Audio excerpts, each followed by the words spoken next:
ہمارے یہ معاشرتی نظام کے اندر میں نے ایک چیز آبزرو کی ہے کہ جب کسی بچی کی شادی کی جاتی ہے تو وہ اس فیملی کے اندر اپنے آپ کو سپیریئر ظاہر کرنے کے لیے، اپنے خاوند سے زیادہ اعلیٰ ظرف ثابت کرنے کے لیے، یا یہ ثابت کرنے کے لیے کہ میں اپنے خاوند سے زیادہ بہتر ہوں سوچ بچار کے اندر، عقلی لحاظ سے، یا میری فیملی زیادہ بہتر ہے میرے یعنی کہ سسرال فیملی سے، تو ان ساری چیزوں کو وہ ثابت کرنے کے لیے اپنے خاوند کی برائیاں کرتی ہے اپنی سہیلیوں کے آگے، اپنے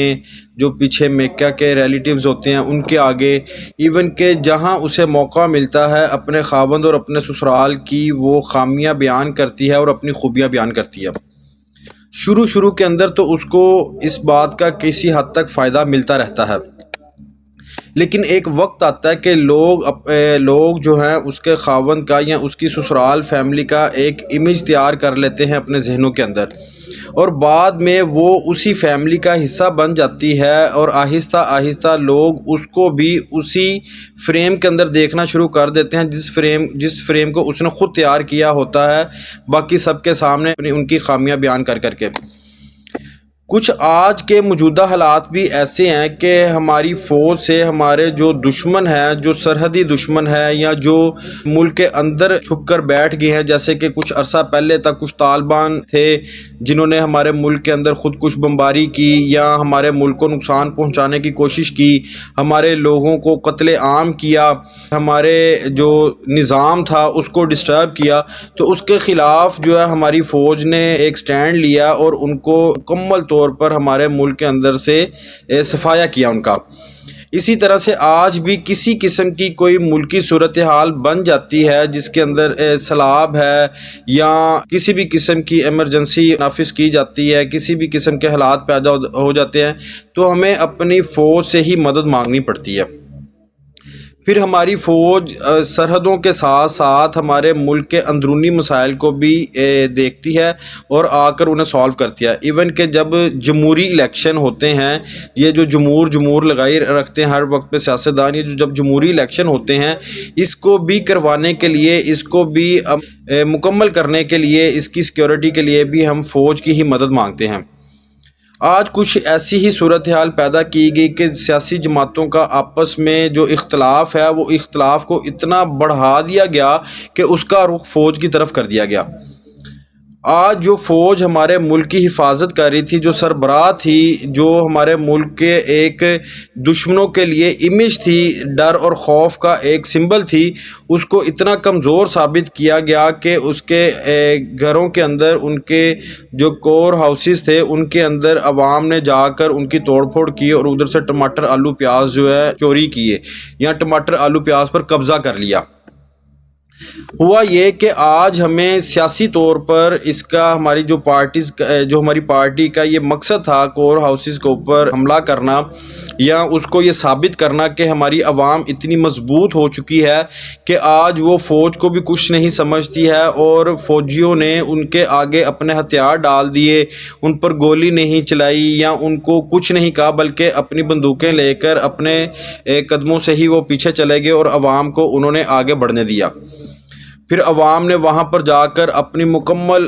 عقل دکھائی، اپنا ڈسپلن دکھایا اور اپنے واقعی ہی شعور کا جو ہے اظہار کیا پوری طرح سے۔ اس گھر کو توڑا گیا، اس گھر کو مکمل طور پر اس کے اندر سے چیزیں اٹھائی گئی، ان کے مور جو تھے وہ اٹھائے گئے، ان کی فریجوں کے اندر سے گوشت اٹھایا گیا، ان کے کچن کے اندر سے سالن جو ہے قبضے میں لیا گیا، اور یہ ثابت کیا گیا کہ ہم ایک باشعور قوم ہیں اور ایک باشعور پارٹی کے نمائندے ہیں۔ اچھا، یہاں پر میں آپ کو یہ بتاتا چلوں کہ اس بات میں کوئی شک نہیں ہے کہ اگر مجھ سے پوچھا جائے کہ ان تمام پارٹیز میں سے اگر ایک پارٹی کو آپ کو چوز کرنا پڑے اور وہ ایک پارٹی کو آپ کو ووٹ دینا پڑے، تو وہ ان ساری پارٹیز کے اندر سے کون سی پارٹی کا آپ انتخاب کریں گے؟ ویسے تو میں نے پچھلے دفعہ کا بھی ووٹ کاسٹ نہیں کیا تھا، اور میرا اس دفعہ کا بھی ارادہ کہ انشاءاللہ اللہ پاک نے چاہا تو میں کسی بھی پارٹی کو ووٹ نہیں دوں گا۔ اور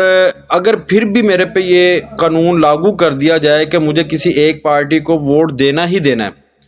تو پھر میں ان ساری پارٹی سے عمران خان کی پارٹی کو ہی انتخاب کروں گا، اور یہ میرے دوست جانتے ہیں کہ میرا جھکاؤ اس پارٹی کی طرف زیادہ ہے۔ مجھے اگر جو ہمارے تھڑوں کے اوپر بحث ہوتی ہے، جو ہمارے آفیسز کے اندر ٹاک ہوتی ہے، اس کے اندر میرا جو ووٹ ہوتا ہے، جو میری بحث کا حقدار ہوتا ہے، جس کی میں سائڈ لیتا ہوں، وہ پی ٹی آئی پارٹی ہے۔ اور اس کے باوجود میں یہ سمجھتا ہوں کہ ہماری جتنی مرضی جو ہے لیونگ پارٹیز ہوں، جتنا مرضی ہمارا جھکاؤ سیاسی پارٹیز کی طرف ہو، ایک فوج ایک الگ مقام رکھتے ہیں ان سب کے اندر سے۔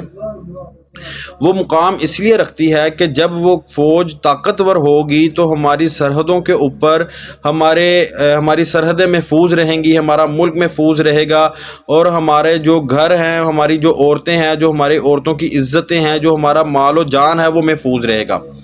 دشمن کبھی بھی اس بارے میں نہیں سوچے گا کہ ہم ان کے اوپر قبضہ کر سکتے ہیں۔ ان کی فوج اتنی کمزور ہے کہ ہم چند لونڈے لپاڑے لے کر اس قوم کے اوپر، اس ملک کے اوپر بھاگ دوڑیں اور اس پر قبضہ کر لیں۔ کوئی بھی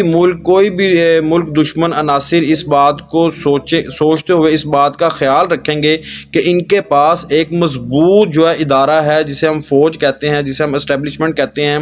وہ ایک مضبوط ادارہ ہے جو ہمارے خلاف سینہ تانے اور اپنی جانوں کو قربان کرنے کے لیے ہر وقت میں تیار کھڑا ہے۔ فوج کسی ایک واحد شخص کا نام نہیں ہے، فوج ایک مکمل ملکی ادارہ ہے، جس کے اندر ایک چھوٹے کانسٹیبل سے لے کر چیف آف آرمی سٹاف تک کے افراد شامل ہیں۔ ہو سکتا ہے کہ اوپر والی سطح پر بہت سارے لوگوں کی غلطیوں کی وجہ سے ہمیں نقصان بھی پہنچتا ہو، لیکن اس نقصان کے آگے یہ بھی دیکھا جانا چاہیے کہ ہمیں فوائد کتنے ملتے ہیں۔ ہمیں اپنے سسرال والے گھر کی طرح اس ادارے کو اتنا بدنام نہیں کر لینا چاہیے کہ بعد میں ہم بھی جو ہے اسی سسرال کی فیملی کا حصہ بن کر اپنے آپ کو جو ہے اس کا حصہ بنا کر وہی بدنامی اپنے منہ پر ملے۔ آج ہم بڑے جوش و خروش کے ساتھ، بڑی طاقت کے ساتھ، بڑے حوصلے کے ساتھ یہ ثابت کر رہے ہیں کہ ہم نے فوج کے جو کور ہاؤسز تھے ان کے اوپر قبضہ کر لیا، ان کو یہ ثابت کر دیا کہ یہ زندہ قوم ہے، یہ باشعور قوم ہے، اب اس کے آگے کوئی نہیں ٹکنے والا، اب یہ اتنی طاقتور ہو چکی ہے کہ اب جو یہ چاہے کر سکتی ہے۔ ایسا ہرگز نہیں ہے۔ فوج ایک با اثر اور مضبوط ادارہ ہے۔ اس نے اگر اپنے سٹیپ ڈاؤن کیے، اپنے آپ کو پیچھے کیا، تو وہ صرف اس لیے کیا کہ وہ واقعی میں ہمیں اپنا شہری اور اپنے ہم وطن سمجھتے ہوئے انہوں نے ہمارا خیال کیا۔ پھر میں آپ کو بتاتا چلوں کہ میرا جو ساتھ ہے وہ پی ٹی آئی کی طرف جھکاؤ زیادہ ہے،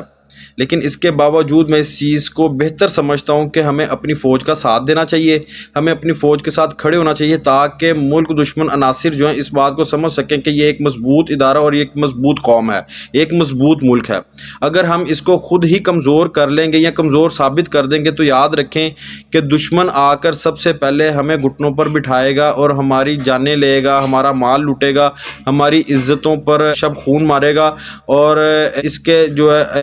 سیدھے جو ذمہ داران ہوں گے وہ بھی ہم ہوں گے اور افیکٹو بھی ہم ہوں گے۔